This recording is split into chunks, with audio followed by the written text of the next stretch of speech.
If you follow this channel, you know that last year I bought my first gun, a Walther PPK. As I admitted, for years I had bought into the media-driven fear around guns. Actually owning one changed my mind. But when that journey was over, I found myself asking, what's the next step? A 3D printed gun, obviously. Back in 2019, Learn Liberty made a viral video on 3D printed guns featuring attorney, designer, and gun collector Matthew Larosiere. Then I found out that, get this, Matthew, who lives in Florida, is being sued by California for putting 3D gun design files online.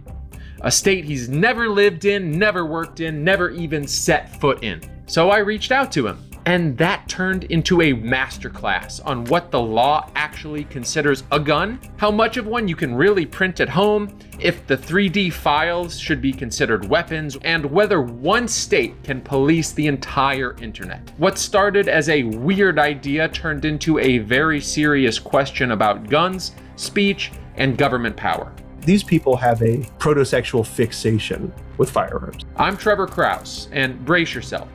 This gets wild.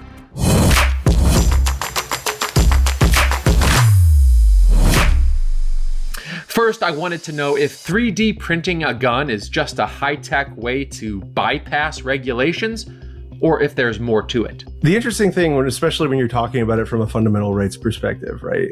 Most people can agree you can't really have the right to something that involves someone else's consent or someone else's labor. But if there's a right, then there has to be a purer way to get that. And what's the purest way to acquire something?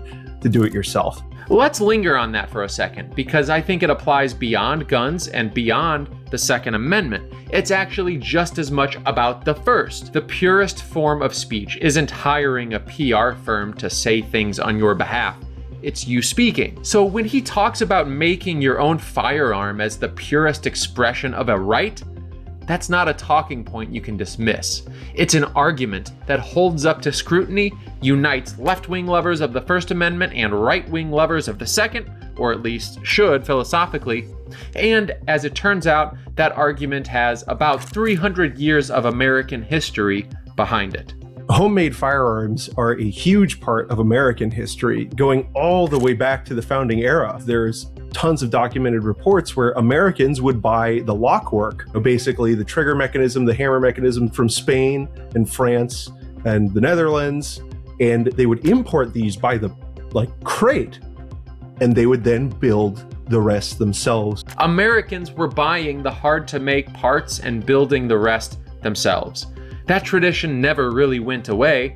Matt said it just got a significant upgrade when two things coincided. So it's not so much that 3D printing, created this, because this has been around for hundreds of years. It's that it intersected at just the right point when, your average commercial firearm and what's now very easy to do at home are really a similar material. See, commercial gun manufacturers started making gun receivers out of polymer plastic. And at almost exactly the same moment, desktop 3D printers became cheap enough for anyone to order off Amazon.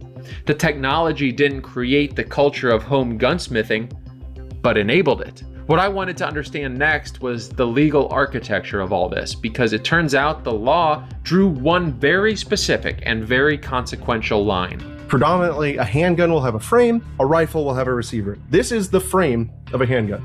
Inside of it, there is the lockwork and the fire control mechanism, but those have no legal significance either. So the actual frame that houses that lockwork and connects with the slide and barrel, that's what's considered a firearm under US law. Of course, when it's all together, it's a firearm in one way, but when you take it all apart, only one part is the legal firearm under US law. So out of all the dozens of components that make a gun function, the barrel, the bolt, the trigger, the magazine, the springs, the slide, only one of them, the receiver, is legally speaking the gun.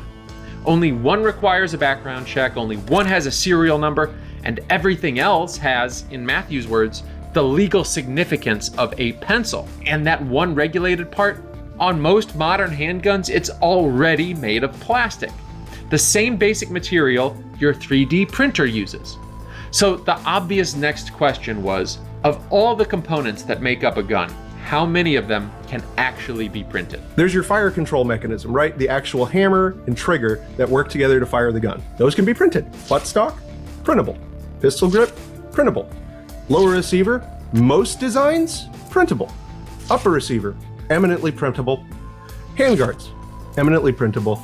Gas system, not very printable. Things that are directly containing pressure in the first instance, I would say are overwhelmingly not printable. That being the barrel, and the only non-printed parts in the FGC9 necessarily are the bolt and the barrel.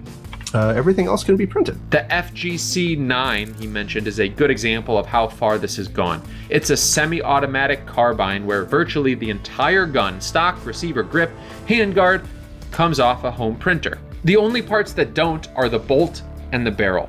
And the filament most designers build for, a slightly reinforced version of a common plastic that's technically a recycled waste product, that runs about $19 a kilogram. And the printer itself? You can have one shipped straight to your house from Amazon. For as little as like $150, you can have something that's competent, really. So I had to ask, how long would this whole process of printing a gun actually take someone like me? Not exactly a machinist. You've changed the oil on your car, you know when something needs grease, like that type of stuff. You could probably have it printing within a day. And the print, if you're doing a good job for a handgun frame, that would probably be done in about 12 hours. And every single piece of this process, the printer, the blueprint files, the filament, freely and legally available to basically any adult in America. There's no single moment in the process where someone in a government building somewhere gets to say no. And once I understood that, I started to understand why certain people are so intensely, almost viscerally opposed to this technology. But before we get to that, I wanted to return to the First Amendment argument. It's like this. We have a Second Amendment. We have a right to bear arms. But do we have a right to bear a 3D printer? Is there a specific constitutional protection for the tool that makes the gun? In our legal system, we have our rights, right, which are broader than what is written in the Bill of Rights. And then you have government power. Government power can only take from what's not protected in the right. Can I point to you a document that says you have the right to wear a blue shirt?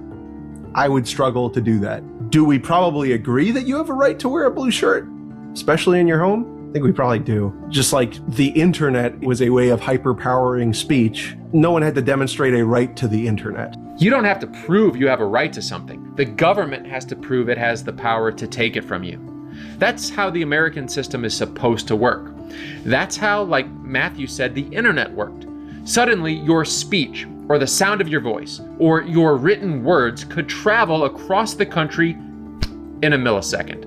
But just because your speech became faster and more powerful, the government did not get any increased authority to regulate it. You see the connection to guns?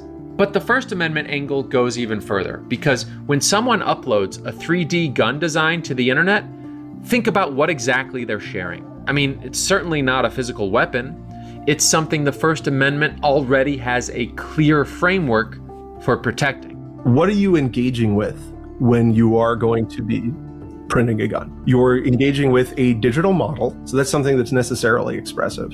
I never wrote anything in the documentation, but my designs are a love letter to the guns of the 1990s. And people pick up on that. I've had comments and letters from people, expressing, they're like, oh, this reminds me of this, or that. Exactly what I intended. There must be some expressive value. So there's necessarily some communicative expression in the model itself. Matt has a design called the Hitchhiker. It's a kind of sculptural homage to the guns of the early 90s. And people who download it recognize what he was going for. It's like if you write a poem in Microsoft Word and save it to your desktop or email it to a friend. Matt calls it a love letter, but it's really a design. It's words, instructions.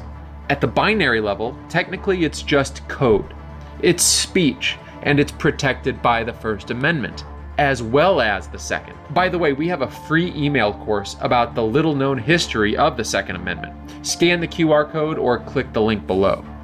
Matt had a great analogy for this situation. He started to tell me about his mother's Jamaican oxtail recipe. Your Good Housekeeping book doesn't come with the beans, the oxtail, and the coconut milk, but it tells you what to get, tells you what to do. So I do think it's pretty analogous. there that these are gun recipes. A recipe. It's a recipe to make a gun. It tells you the ingredients and instructions, but it doesn't show up at your door with the raw materials. And it doesn't do anything unless you choose to follow it. And if, while following it, you burn your house down, well, it's quite clearly not the recipe's fault. And that framing is not only philosophically coherent, it has legal precedent. The Ninth Circuit, not exactly a libertarian court, ruled in Bernstein versus Department of Justice that actual executable computer code, small enough to fit on a t-shirt, was protected speech under the First Amendment. What if I wore that code to the airport and flew internationally? Would I be exporting protected data? The court said no, that's speech. So if executable code is protected, where does a 3D sculpture sit? Where does a recipe sit? Matthew argues they are protected and that the court has already ruled on them, which brings us to what California is trying to do to him.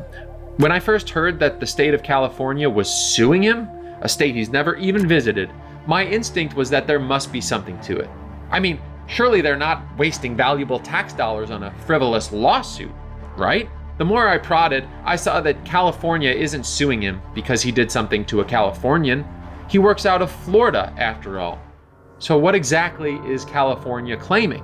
They came after me and my friends, most likely because we were some of the first people to actually put our names behind our work because we were proud of what we were doing. The lawsuit's complete nonsense, but they're saying that putting this information out there, if it can be accessed by a Californian who's not a licensed manufacturer, violates California law. So if a Californian can access it, they argue it violates California law. The logical endpoint of that argument isn't limited to 3D printed guns. It's any content, anywhere on the internet, that California's government decides it doesn't like. One state with the de facto power to police the entire web.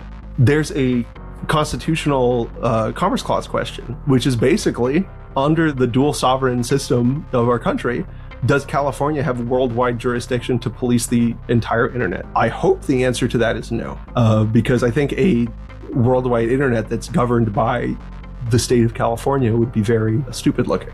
And this is another place where the First Amendment comes into play. Freedom of speech is not just about the speaker. Freedom of speech also protects the listener, because it's our right to hear whatever some speaker says. It's our right to read whatever some author decides to put down on paper or on Microsoft Word.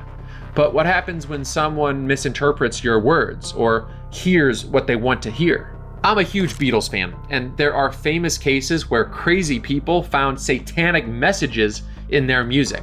And Mark David Chapman, the man who shot John Lennon, was famously carrying a copy of The Catcher in the Rye when he was arrested, having interpreted it as a call to action. So I tried to get Matt on record. As a gun designer, what responsibility does he feel for what someone might do with his designs? In tort law, there's a concept of harm within the risk. And the question you look at is, was that injury an inherent risk in the activity you were undertaking? I don't think that somebody seeing one of my designs, interpreting it as a message from the moon gods of Xenu, to then do something terrible with it, I don't think that that risk is inherent in designing something. I think the most likely outcomes of my work are that people get interested in gunsmithing and designing their own stuff. I can tell you that I didn't start to learn computer-aided design until after I saw some 3D printed gun stuff, and I took an interest, and I said, you know what, I have a better idea. And that's how I started doing it, and it was incredibly fulfilling. The moon gods was a good line, but the underlying point is serious. The question isn't whether something can be misused. Almost anything can, from a book to a butter knife. Why do people find trains interesting? People like stuff. Yeah, it's not really for me to say. I can tell you I don't know why I like them. And I spend a lot of time thinking about that. But I just do. It gives me joy. I don't have a violent bone in my body. I'm not a hunter. The question is whether misuse is inherent to the act of creating it. By that standard, the Beatles and Catcher in the Rye are off the hook. And so is Matt, which left me with what I think is the most interesting question in all of this. Why are certain people so viscerally, almost personally opposed to guns? Not what's their policy position, I can read that in a press release.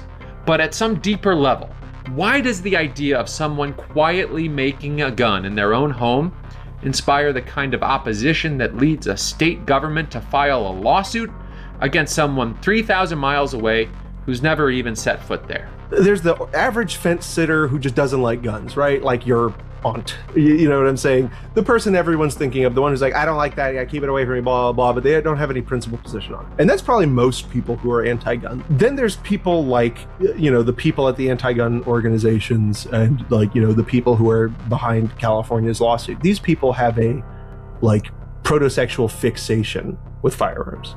They're obsessed with them. And it's obvious because everything they do is animated by just the one ultimate goal of just getting rid of them. And they believe that the presence of a firearm is itself a public health hazard. They treat firearms this way. But the problem is that no one says, well, my grandpappy had cholera and we'd go in the back and spit cholera at cans every day and it helped me grow up. And no one says that, right? They don't understand that firearms have an independent utility as a tool, that they are useful, right? They refuse to accept that reality.